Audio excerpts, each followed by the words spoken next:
Bonjour, bienvenue sur le blog des Memers Rec. Aujourd'hui, ce qu'on va vous parler, c'est des serveurs DLNA et de Netflix. Netflix, tout d'abord, il faut avoir une bonne connexion Internet. Ça prend beaucoup de téléchargement.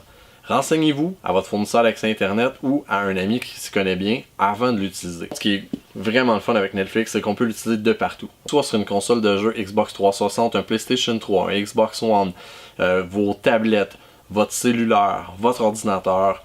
Netflix existe pratiquement partout. Il y a même sur des Blu-ray, il y a Netflix déjà préinstallé puis les télé intelligentes. C'est merveilleux pour ça. Une fois que vous avez souscrit au site web, vous avez un abonnement, je pense d'environ 11,99$ par mois. Vous avez le droit jusqu'à 4 écrans que vous pouvez visionner en même temps. Vous pouvez vous créer des profils. Une fois que le profil est créé, si j'écoute une émission, j'ai pas le temps de la terminer, je retourne sur mon profil, que ce soit sur la même machine ou sur une autre machine, je peux continuer exactement ce que je t'ai rendu. Ce qui est le fun aussi, c'est que si, exemple, ma conjointe écoute plus du français et moi j'écoute plus de l'anglais, mais elle peut continuer ce qui était rendu dès qu'elle choisit la langue français, même dans le même profil. On n'a même pas besoin d'avoir deux profils pour ça. Et moi, quand je reprends l'anglais, on va avoir une barre de temps où ce que je t'ai rendu sur l'émission que je t'ai rendu. C'est génial, c'est extrêmement bien fait.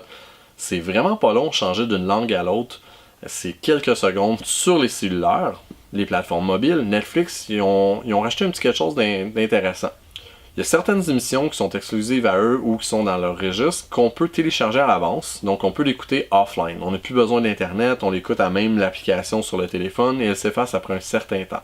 C'est quand même bien. Quelqu'un qui prend l'autobus, qui a du transport commun ou qui n'a rien à faire pendant son dîner, il peut écouter cette émission-là sans consommer de l'internet de son téléphone. Il commence à avoir énormément de l'argent dans Netflix, donc ils ont beaucoup de qualité pour les émissions puis pour les films qu'eux autres mêmes produisent.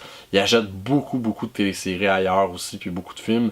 Ils s'en viennent avec une bibliothèque énorme. La plupart des exclusivités Netflix vont être en français et en anglais, et d'autres langues aussi.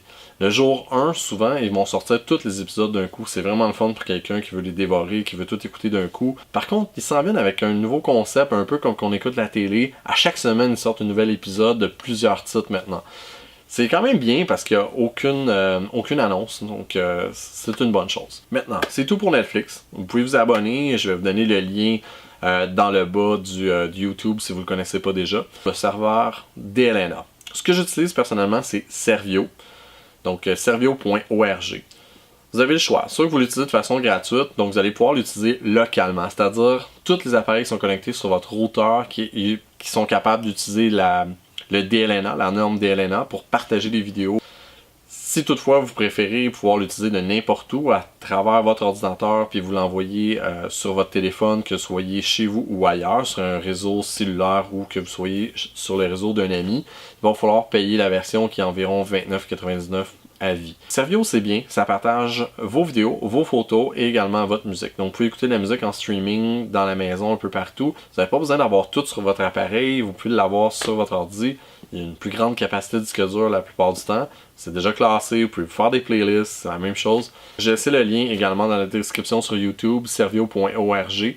Très facile d'installation, vous téléchargez, vous faites double-clic, vous l'installez, vous suivez les instructions, vous avez en français ou en anglais. Une fois que c'est installé, il vous demande de choisir les répertoires que vous voulez partager, puis vous pouvez personnaliser la façon dont c'est affiché. Certaines personnes vont trouver ça difficile à personnaliser. Par défaut, il y a beaucoup de sous-dossiers.